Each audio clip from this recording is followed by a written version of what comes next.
नमस्ते। IHSC classes में आपका स्वागत है। आज जिस टॉपिक से हम बात करेंगे वो है लिबरलिज्म। आप एक फ़ोटो देख पा रहे हैं, आप लोग सब जानते हैं ये स्टैचू ऑफ लिबर्टी है जो अमेरिका के न्यूयॉर्क शहर में स्थित है। ये स्टैचू ऑफ लिबर्टी फ्रांस से अमेरिका को गिफ्ट किया गया था जब अमेरिका लिबर्टी के प्रिंसिपल में चलना शुरू किया था। लिबरलिज्म के बारे में भी यही बोला जाता है कि लिबरलिज्म में हम लोग लिबर्टी के प्रिंसिपल को सबसे ज़्यादा महत्व देते हैं। अब पहले हम समझेंगे कि इसका ओरिजिन कैसे हुआ। लिबरलिज्म को बोला जाता है मिडिएवल एज से मॉडर्न एज में हमारे वर्ल्ड जब ट्रांजिशन कर रहे थे तो उस ट्रांजिशन में लिबरलिज्म हेल्प किया। तो आप लोग सब जानते हैं कि मिडिएवल टाइम में हम लोग ट्रेडिशनल सोसाइटी ट्रेडिशनलिज्म देखते थे। ट्रेडिशनलिज्म में क्या था, जो सोशियो इकोनॉमिक सिस्टम था वो था फ्यूडलिज्म, राइट। लेकिन फ्यूडलिज्म इंडस्ट्रियल डेवलपमेंट के समय धीरे धीरे ख़त्म हो रहा था, क्योंकि फ्यूडलिस्टिक सोसाइटी एक स्मॉल सोसाइटी होता है, स्मॉल यूनिट होता है जिसमें ट्रेड बहुत ज़्यादा प्रायोरिटाइज नहीं होता है। तो इसीलिए जब फ्यूडलिज्म ख़त्म हो रहा था, फ्यूडल स्टेट्स ख़त्म हो रहे थे और न्यू टाइप ऑफ कॉस्मोपॉलिटनिज्म या न्यू टाइप ऑफ स्टेट जन्म ले रहा था, तब लिबरलिज्म भी धीरे धीरे उभरना शुरू किया। इसमें हम लोग देखते हैं कि एब्सोल्यूटिज्म और फ्यूडल प्रिविलेज को अटैक किया गया। अब एब्सोल्यूटिज्म और फ्यूडल प्रिविलेजेस क्या है, जैसे मानिए कोई राजा है, अगर उस राजा के पास एब्सोल्यूट पावर है तो उसको एब्सोल्यूटिज्म कहा जाता है। मानिए पहले ये कहा जाता था मिडिएवल टाइम में कि राजा को गॉड प्रेरित करते हैं, राइट। तो ये जो डिवाइन थ्योरी ऑफ किंगशिप था, इससे क्या होता था कि राजा के पावर के ऊपर या फिर राजा के अथॉरिटी के ऊपर कोई क्वेश्चन नहीं कर सकता था। लेकिन हम लोग देखते हैं कि मॉडर्न टाइम में राजा के जो पावर है उसके ऊपर क्वेश्चन किया जा रहा है और धीरे धीरे सोशल कॉन्ट्रैक्ट थ्योरी आ रहा है। ये सोशल कॉन्ट्रैक्ट थ्योरी से हम लोग देखते हैं कि डिवाइन थ्योरी से किंगशिप का एक नया थ्योरी आ रहा है जो है पीपल्स थ्योरी। और जॉन लॉक को ही फादर ऑफ लिबरलिज्म कहा जाता है, जो सोशल कॉन्ट्रैक्ट थ्योरी का भी अन्यतम एक प्रवक्ता थे। तो ये तो गया स्टेट में या पॉलिटिक्स में। मार्केट में क्या हो रहा था या इकोनॉमी में क्या हो रहा था। लिबरल आइडियाज़ जब जन्म लेना शुरू किया उस समय मार्केट में हम लोग देखते हैं कि एक फ्री मार्केट सोसाइटी का ग्रोथ हो रहा था। मतलब मार्केट में कोई कंट्रोल नहीं रहे। सब लोग यही चाह रहे थे कि मार्केट में कोई कंट्रोल नहीं रहे और स्टेट उसको बिल्कुल खुला छोड़ दे कोई भी चीज़ों के लिए, जैसे क्या सामान वो बेचेगा, किसको बेचेगा, उसका टैक्स क्या होगा वगैरह वगैरह, सबके लिए स्टेट का मिनिमल अथॉरिटी रहेगा, ठीक है। तो मार्केट इकोनॉमी धीरे धीरे ग्रो अप कर रहा था और लिबरल थ्योरी को सबसे ज़्यादा पसंद किया या सबसे ज़्यादा वेलकम जो किया वो है राइजिंग इंडस्ट्रियल मिडिल क्लास, जो ये फ्यूडलिज्म या फ्यूडलिस्टिक सोसाइटी नहीं चाह रहे थे और कैपिटलिस्ट सोसाइटी के मेन जो प्रोपोनेंट थे वो। और उन लोगों ने क्या एडवोकेट किया, कॉन्स्टिट्यूशनलिज्म एंड रिप्रेजेंटेटिव गवर्नमेंट। क्योंकि ये जो पहले का सिस्टम था जहाँ पे फ्यूडल प्रिविलेजेस था, वहाँ पे ये मिडिल क्लास बिल्कुल भी पावर पे नहीं आ रहे थे। तो जो बुर्जुआ पावर है या राइजिंग इंडस्ट्रियल मिडिल क्लास का जो पावर है, वही है main origin of the liberalism. अब हम समझते हैं उसके एलिमेंट्स क्या है, मतलब लिबरलिज्म का मेन कैरेक्टरिस्टिक्स क्या है। और ये बहुत इम्पॉर्टेंट है क्योंकि बहुत सारे मैंने देखा जो कॉम्पिटिटिव एग्ज़ाम है, जैसे यूजीसी नेट हो गया या जो पब्लिक सर्विस कमीशन के एग्ज़ाम्स होते हैं या यूपीएससी के एग्ज़ाम होते हैं, वहाँ पे ये पूछा जाता है कि लिबरलिज्म के एलिमेंट्स क्या है। यहाँ पे हम 7 एलिमेंट के बारे में बताएंगे। इसमें से 4 एलिमेंट पूछा जाता है या एक एलिमेंट पूछा जाता है, ऐसे। ठीक है, तो आप सातों एलिमेंट मैंने ऐसे अलग करके लिखा हुआ है, वो याद कर लीजिएगा। तो क्या क्या एलिमेंट है? पहला जो एलिमेंट है, जो सबसे इम्पोर्टेंट है, वो है इंडिविजुअलिज्म। ठीक है, इंडिविजुअलिज्म जो है वो लिबरलिज्म के आप बोल सकते हैं काइंड ऑफ सेंट्रल आइडिया है। इंडिविजुअलिज्म में क्या होता है? इंडिविजुअलिज्म को बहुत लोग एटोमिज्म भी कहते हैं। मतलब मानिए जो लोग, आप लोगों ने फिजिक्स पढ़े हैं, वो उनको पता होगा कि जो कोई भी वस्तु होता है उसका जो मेन जो कंपोनेंट होता है वो एटम होता है, लेकिन एक दूसरे के साथ एटम का कोई कनेक्शन नहीं होता है, वो इंडिविजुअल यूनिट होता है। तो लिबरल जो थिंकर थे वो भी बोलने लगे कि सोसाइटी और स्टेट को इंडिविजुअल को एज एटम समझना चाहिए। मतलब एक एक जो इंडिविजुअल है उनका एक स्वतंत्र सत्ता होता है, उनका एक आइडेंटिटी होता है खुद का, और वो जो चाहे वो कर सकता है। ठीक है, मतलब सबसे ज़्यादा इम्पोर्टेंस उन लोगों ने किनको दिया, वो है इंडिविजुअल को, इसीलिए इसको इंडिविजुअलिज्म भी कहा जाता है।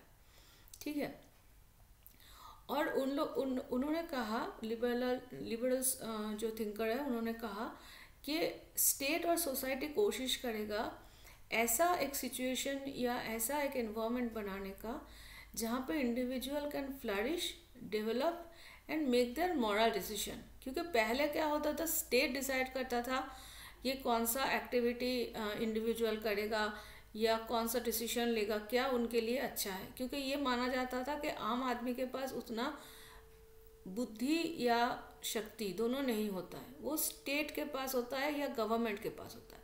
लेकिन लिबरल थिंकर्स ने कहा कि नहीं, एक जो पर्सन है, एक जो आदमी है, वो डिसाइड कर सकता है क्या उनके लिए अच्छा है। तो तुम उनको मत बोलो कि क्या खाना चाहिए, क्या पीना चाहिए, क्या पहनना चाहिए वगैरह वगैरह, उनको डिसाइड करने दो। ठीक है, दूसरा क्या एलिमेंट है, वो है फ्रीडम। यहाँ पे जो 3 आइटम मैंने लिखा है, ये तीनों ही उन लोगों ने प्रमोट किया। एक है लिबर्टी, जो सबसे ज़्यादा प्रमोट किया गया। उसके बाद जो ये मेनली क्लासिकल लिबरल जो है वो लिबर्टी को प्रमोट करते थे। उसके बाद हम लोग देखते हैं जो मॉडर्न लिबरल आते हैं, वो इक्वालिटी एंड जस्टिस को भी प्रमोट कर रहे हैं। तो मेन जो फ्रीडम है वो लिबर्टी की बात करता है, लेकिन उसके साथ साथ इक्वालिटी और जस्टिस की भी बात करता है। ठीक है, और फ्रीडम का मतलब क्या है, लेस अथॉरिटी, मतलब स्टेट का सबसे कम अथॉरिटी रहेगा, और फ्रीडम अंडर द लॉ। ठीक है, मतलब लॉ में कोई ऐसा प्रतिबंधकता नहीं रहेगा या ऐसा कोई बाधा नहीं रहेगा जिससे कि मार्केट या इंडिविजुअल फ्लरिश ना कर सके। ठीक है, तीसरा जो है रीज़न, ये बहुत इम्पॉर्टेंट है, क्योंकि मॉडर्न नेशनलिज्म में जो ट्रांजिशन हुआ फ्रॉम ट्रेडिशनलिज्म, उसके श्रेय लिबरलिज्म को दिया जाता है। तो रीज़न को इतना वो लोग इम्पोर्टेंस क्यों दे रहे हैं? क्योंकि पहले मॉरल जो डॉक्ट्रिन था उससे ये कहा जाता था कि हम लोगों को भगवान बोलते हैं कि क्या करना चाहिए, क्योंकि जो हमारे गुरु होते थे या जो रिलीजियस लीडर होते थे वो हमें बोलते थे कि क्या करना चाहिए क्या नहीं। तो ह्यूमन रीज़न को उतना ज़्यादा इम्पोर्टेंस नहीं दिया जाता था। लेकिन उन लोगों ने, लिबरल्स थिंकर्स ने ये कहा कि हम लोग एक रैशनल स्ट्रक्चर रखते हैं, तो इसीलिए हम लोग सब जो भी हम लोग करते हैं या सामने देखते हैं उसको क्रिटिसाइज़ कर सकते हैं और उस हिसाब से हम जजमेंट कर सकते हैं। तो इसीलिए एक आदमी वो डिसाइड कर सकता है कि उसके लिए बेस्ट इंटरेस्ट क्या होगा। उनके लिए कोई और नहीं बोल देगा कि तुमको ये करना चाहिए, तुमको ये नहीं करना चाहिए। ठीक है, उसके बाद है इक्वालिटी।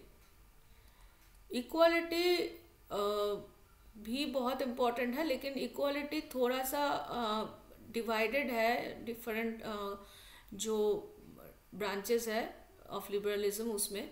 जैसे फॉर एग्जांपल जो क्लासिकल लिबरल है, जो जिसको नेगेटिव लिबरलिज्म कहते हैं, वहाँ पे इक्वालिटी के बारे में ये कहा जाता है कि सारे लोग इक्वल हैं, मतलब सब लोग इक्वल है, क्योंकि वो लोग इक्वल की तरह जन्म लिए हैं। इंसान, हर एक इंसान सेम कैरेक्टरिस्टिक बायोलॉजिकल ट्रेट्स के साथ जन्म लेते हैं, तो इसीलिए उनको लीगल इक्वालिटी मिलना चाहिए, मतलब लॉ के नज़र में उनको सेम मर्यादा मिलना चाहिए, और पॉलिटिकल इक्वालिटी मिलना चाहिए, मतलब 1 person is equal to 1 vote. ये बहुत इंपॉर्टेंट है, क्योंकि अगर उस समय का आप यूरोपियन सोसाइटी देखेंगे तो वहाँ पे एरिस्टोक्रेटिक जो सोसाइटी है उनको सिर्फ वोट का अधिकार मिलता था, या फिर जिनके पास पैसा है उनके पास वोट का अधिकार मिलता था, सबको वोट नहीं मिलता था, वीमेन को भी वोट का अधिकार नहीं मिलता था।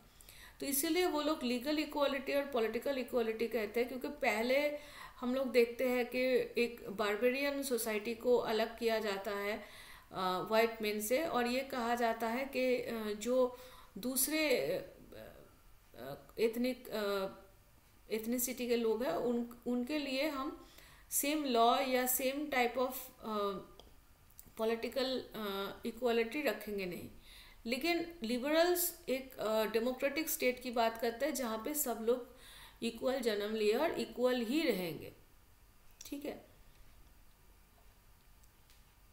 लेकिन इसमें हम लोग देखते हैं कि क्लासिकल लिबरल्स जैसे इक्वालिटी के बारे में ये कह रहे हैं कि सब लोग इक्वल है। जब हम लोग मॉडर्न लिबरलिज्म की तरफ आगे बढ़ते हैं तो देखते हैं कि वो लोग इक्वालिटी को और अच्छी तरह से बोल रहे हैं, और वो लोग रिच और पुअर के बीच में एक डिवाइड कर रहे हैं, और ये बोल रहे हैं कि जो पुअर लोग हैं वो भी इक्वालिटी के हकदार है, और इसीलिए जो जस्टिस एज फेयरनेस ये सब थ्योरी है उस समय आ जाता है, ठीक है। तो इक्वालिटी का जो थ्योरी है वो अलग अलग तरीके से हम लोग देखते हैं, अलग अलग टाइम पे लिबरल्स दे रहे हैं, लेकिन इक्वालिटी सबके एलिमेंट में है, ठीक है। पांचवा जो है टॉलरेशन, ये बहुत लोग भूल जाते हैं, इसको याद रखिएगा, ये बहुत बार पूछा जाता है कि टॉलरेशन लिबरलिज्म के एलिमेंट है कि नहीं। तो टॉलरेशन ऑब्वियसली लिबरलिज्म के एक बहुत ही महत्वपूर्ण एलिमेंट है, क्योंकि liberal thinkers freedom of speech, freedom of press की बात करता है, ठीक है। अब freedom of speech, freedom of press का मतलब क्या है? मतलब ये है कि आप जो अपोजिशन ओपिनियन है उसको भी टॉलरेट कर रहे हो। तो इसीलिए लिबरल थिंकर कहते हैं कि आप जब तक दूसरे का ओपिनियन नहीं सुनेंगे तो आप समझ नहीं पाएंगे कि आपका ओपिनियन लोग मान रहे हैं कि नहीं, आपके ओपिनियन में क्या गलतियां हैं, या कोई क्या क्या नया नया ओपिनियन आ रहा है। तो इसीलिए आपको टॉलरेट करना पड़ेगा दूसरे ओपिनियन को। आप अगर दूसरे का ओपिनियन रखने ही नहीं देंगे तो फिर आप रैशनलिटी जो है वो लोगों को अच्छे से यूटिलाइज नहीं करने देंगे, क्योंकि हर एक लोग रैशनल है तो वो अपना अपना बातें करेगा। तो you have to tolerate all opposition और ऑल अपोजिट रिमार्क्स, ठीक है। सिक्स्थ जो एलिमेंट है वो है कंसेंट। कंसेंट का क्या मतलब है? कंसेंट का मतलब है जो आम लोग हैं या जो सिटीजन है या जो गवर्नड है उसका कंसेंट गवर्नमेंट के प्रति और सोसाइटी के प्रति। मानिए पहले क्या था, पहले टॉप टू बॉटम वाला थ्योरी था, मतलब सोसाइटी के जो टॉप मोस्ट लोग हैं या फिर जैसे गांव के मुखिया हो गया या फिर सिविल सोसाइटी के जो सबसे एलिट ग्रुप है वो हो गया, और गवर्नमेंट जो है वो जो बोलेगा वो आम आदमी सुनेगा, ठीक है। लेकिन लिबरल्स कहते हैं कि पहले गवर्नमेंट और सोसाइटी को आम आदमी की बातें सुनना चाहिए, उसके बाद अगर उनका कंसेंट हो तभी कोई काम करना चाहिए, या फिर जो कई भी नए रूल्स आ रहे हैं, कोई नए एक्ट आ रहे हैं, तो उसके लिए पहले सोसाइटी या गवर्नमेंट को आम आदमी की जो ओपिनियन है या कंसेंट है उसको लेना पड़ेगा, तभी कुछ काम आगे बढ़ाना चाहिए। ये बहुत इम्पोर्टेंट है हिस्टोरिकली, क्योंकि आप लोग देखेंगे कि जो लिबरल थिंकर्स है वो पार्लियामेंटेरियन को सपोर्ट कर रहा है इंग्लैंड में और दूसरे जगह पे भी, और रॉयलिस्ट को धीरे धीरे कॉन्स्टिट्यूशनल जो बाइंडिंग है उसमें बांध रहे हैं। ये इसलिए है क्योंकि पहले क्या होता था कि एक पार्लियामेंट तो होता था लेकिन उनके बातों को कोई सुना नहीं जाता था, और वहाँ पे क्या होता था कि राजा ने कोई कानून बना दिया, पार्लियामेंट का काम होता था उसको एक्सेप्ट कर लेना, दैट्स ऑल। लेकिन पहली बार लिबरल्स ये कहने लगे कि पार्लियामेंट सिर्फ कानून बनाने का एक जगह नहीं है, वहाँ पे हम लोगों को डिबेट करना चाहिए हर एक कानून के ऊपर, और हम लोगों को जो हम जिस जगह से आ रहे हैं, रिप्रेजेंटेटिव गवर्नमेंट की उस समय बातें चलता है, तो बोलते हैं कि हम जिस सेक्शन ऑफ सोसाइटी को रिप्रेजेंट कर रहे हैं, जिस सेक्शन ऑफ इंडिविजुअल को रिप्रेजेंट कर रहे हैं, उनके जो बातें हैं वहाँ वो पार्लियामेंट में बोला जाएगा, और उनके जो हित में कानून है या रूल्स है वो चालू किया जाएगा, ठीक है। तो इसीलिए कंसेंट के ऊपर और टॉलरेशन के ऊपर वो लोग बहुत ही ज़्यादा इम्पोर्टेंस दे रहे हैं। और सातवां जो है एलिमेंट वो है कॉन्स्टिट्यूशनलिज्म, जो बहुत इम्पोर्टेंट है क्योंकि लिबरल थिंकर ने ऐसे बहुत सारे नए नए थ्योरी दिया जिसके वजह से हम लोग देखते हैं कि इंग्लैंड, फ्रांस और अमेरिका के कॉन्स्टिट्यूशन बन रहा है, और दूसरे जो छोटे मोटे राज्य हैं उनका भी कॉन्स्टिट्यूशन बन रहा है, क्योंकि लिबरल थिंकर्स ये सोचते हैं कि अगर हमें टिरानी को ख़त्म करना है, क्योंकि देखिए ग्रीक स्टेट के समय से हम लोग डेमोक्रेसी देखते हैं, लेकिन प्लेटो ये कहते हैं कि डेमोक्रेसी टिरानी का जन्म देता है, क्योंकि सोक्रेटिस को डेमोक्रेटिक रूलर नहीं मारा था, राइट।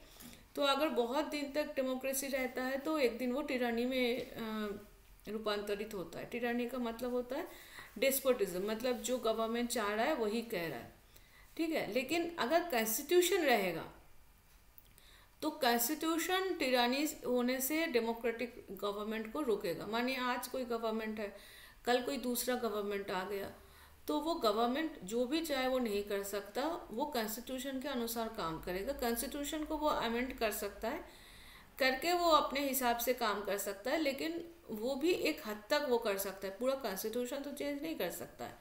तो इसीलिए कोई भी स्टेट का या कोई भी कंट्री का जो मेन पॉपुलेशन है उसका जो वैल्यूज़ है वो कॉन्स्टिट्यूशन के थ्रू ही रक्षा किया जाएगा। तो इसीलिए कॉन्स्टिट्यूशनलिज्म इतना इम्पोर्टेंट है उनके एलिमेंट में। तो फिर अगर हम शॉर्ट में बोले तो what are the elements of liberalism? This is individualism, freedom, reason, equality, toleration, consent and constitutionalism, ठीक है। उसके बाद हम आते हैं ब्रांचेस में। ये भी बहुत इम्पॉर्टेंट है क्योंकि लिबरलिज्म एज अ थ्योरी बहुत बार आते हैं, बहुत तरह तरह से आते हैं, और लिबरलिज्म में क्या क्या ब्रांचेस है ये काफ़ी बार बहुत कंफ्यूजिंग रहता है। तो इसीलिए मैं ये टेबल बनाने की कोशिश किया हूँ। यहाँ पे आप देख सकते हैं कि लिबरलिज्म 3 हिस्सों में डिवाइडेड है। एक है क्लासिकल लिबरलिज्म, दूसरा है मॉडर्न लिबरलिज्म, और तीसरा है न्यू लिबरलिज्म, जिसको लिबर्टेरियनिज्म भी कहा जाता है, ठीक है।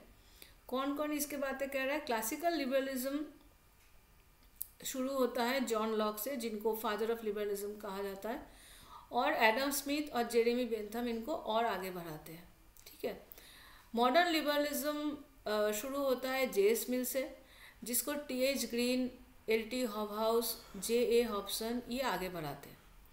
और नियो लिबरलिज्म काफ़ी बाद शुरू होता है, जो F A Hayek, Milton Friedman, Robert Nozick ये लोग आगे बढ़ाते हैं, ठीक है।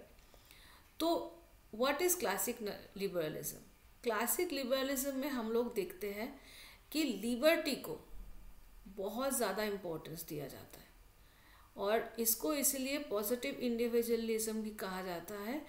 और थॉमस पेन जैसे बोलते हैं स्टेट इज़ नेसेसरी एविल, मतलब ज़रूरत तो है स्टेट का, लेकिन वो एविल है क्योंकि वो लिबर्टी के ऊपर अपना अथॉरिटी जमा देता है। तो इसीलिए जो क्लासिकल लिबरल है वो कहता है कि इंडिविजुअल एक एटम की तरह सेपरेट यूनिट है और इंडिविजुअल के ऊपर बिल्कुल कंट्रोल नहीं चाहिए, और उनको पूरा लिबर्टी देना चाहिए अपना सारे डिसीजन लेने के लिए, चाहे वो मॉरल डिसीजन हो, अपना लाइवलीहुड डिसीजन हो या इकोनॉमिक डिसीजन हो।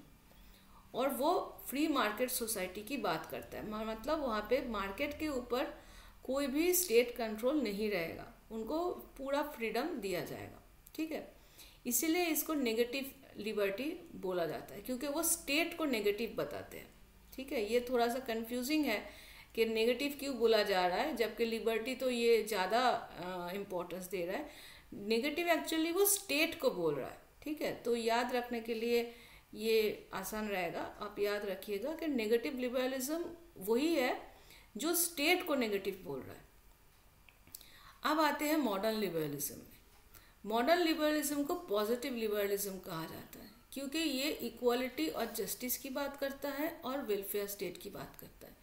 मैंने पिछले स्लाइड में ही ये बताया कि क्यों ये लिबर्टी के साथ साथ इक्वालिटी की बात करता है, और क्लासिकल लिबरल इक्वालिटी और मॉडर्न लिबरल इक्वालिटी में क्या अंतर है, मैं उसको रिपीट नहीं करने वाली हूँ। लेकिन एक चीज़ समझ लीजिए कि क्लासिकल लिबरलिज्म जो है वो भी इक्वालिटी की बात करता है। वो बोलते हैं एवरी पर्सन बॉर्न इक्वल, ठीक है, और हर एक इंसान जो है वो सेपरेट यूनिट है और उसको हम कोई भी तरीके से सेपरेट नहीं कर सकते, कोई किसी को भी एक्स्ट्रा पावर नहीं दे सकते।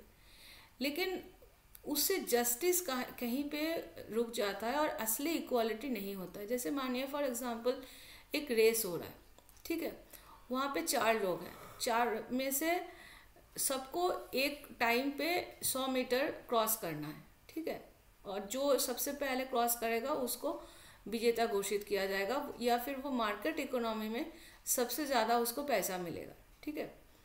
लेकिन मानिए उस चारों में से एक का एक पैर नहीं है, एक का 2 पैर नहीं है, और दोनों का दोनों पैर ठीक से है और ठीक से काम भी करता है। तो अगर रेस हुआ तो वहाँ पे क्या आपको लगता है इक्वालिटी हो रहा है, जस्टिस हो रहा है? क्योंकि बाकी दो जो लोग हैं उनके साथ जो लोग थोड़ा सा डिसेबल्ड है उनको तो रेस करना बहुत मुश्किल हो जाएगा। तो वहाँ पे वेलफेयर स्टेट की बात आता है। तो इसीलिए मॉडर्न लिबरल कहते हैं कि जिनके पास मानिए थोड़ा सा कम शक्ति है, जो थोड़ा सा पिछड़े हुए हैं, थोड़ा सा बैकवर्ड है, उनको स्टेट को सपोर्ट करना चाहिए। कैसे सपोर्ट करेगा? जो बहुत ज़्यादा रिच है उनसे थोड़ा सा टैक्स लेगा और उस टैक्स से वो जो थोड़ा सा गरीब है उनको सपोर्ट करेगा।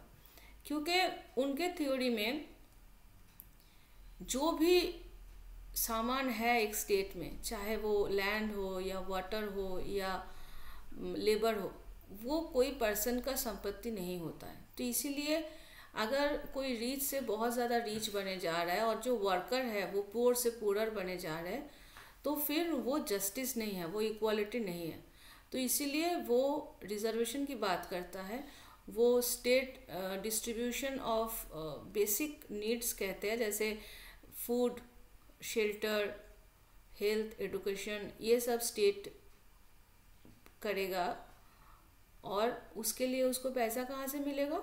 वो रीच से मिलेगा, ठीक है। तो इसीलिए इनके इक्वालिटी और जस्टिस थोड़ा सा अलग हो जाता है, इसीलिए इसको पॉजिटिव बोला जाता है, क्योंकि ये स्टेट को पॉजिटिव बोल रहा है, मतलब स्टेट का कंट्रोल बोल रहा है होना चाहिए। उसके बाद आते हैं नियोलिबरलिज्म, जिसको लिबर्टेरियनिज्म भी कहा जाता है। वहाँ पे एक्चुअली ये जो क्लासिकल लिबरलिज्म है यही चीज़ वापस आ जाता है। ये भी मार्केट की बात कर रहा है, ये भी इंडिविजुअल की बात कर रहा है कि सबसे ज़्यादा इम्पोर्टेंस क्या देना चाहिए, मार्केट और इंडिविजुअल को, और उनको पूरा छूट देना चाहिए, पूरा लिबर्टी देना चाहिए।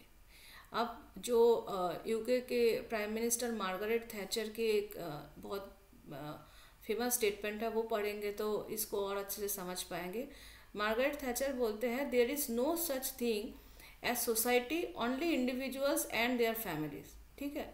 मतलब सोसाइटी नाम का कोई चीज़ ही नहीं है, सिर्फ इंडिविजुअल होते हैं और उनके फैमिली होते हैं। तो इसीलिए सोसाइटी का जो इम्पोर्टेंस है और स्टेट का जो इम्पोर्टेंस है वो ख़त्म कर देना चाहते हैं वो लोग चाहते हैं कि मार्केट और इंडिविजुअल को ही सबसे ज़्यादा इम्पोर्टेंस दिया जाए।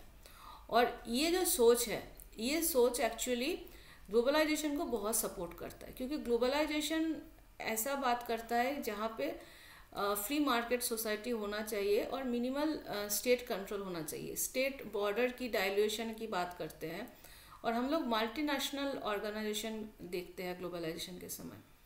तो लिबरल भी यही बात, न्यू लिबरल भी यही बात कहते हैं कि मार्केट और इंडिविजुअल ज़्यादा इम्पोर्टेंस पाना चाहिए। तो जो स्टेट कंट्रोल है वो धीरे धीरे ख़त्म हो जाना चाहिए और टैक्सेशन भी कम होना चाहिए। तो इसीलिए हम लोग देखते हैं कि क्लासिकल लिबरल जो थ्योरी है वो नियो लिबरल थ्योरी में वापस आ जाते हैं। आई होप कि आप लोगों को ये लिबरलिज्म थ्योरी समझ में आया होगा। Thank you for listening.